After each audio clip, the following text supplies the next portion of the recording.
Hello guys, welcome to my video, and for today's video guys, gusto ko lang i-flex yung nabili kong mattress sa Mattress Firm.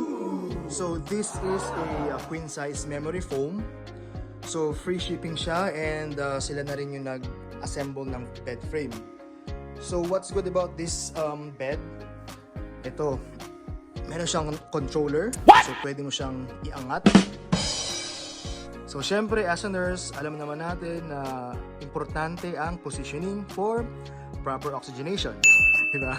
So, yun. So, nabili ko to guys, yung foam na to for only $599.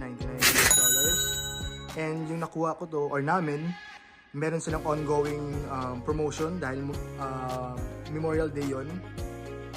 So, 10% off siya. So, basically, na lift na yung mga taxes. So, yes,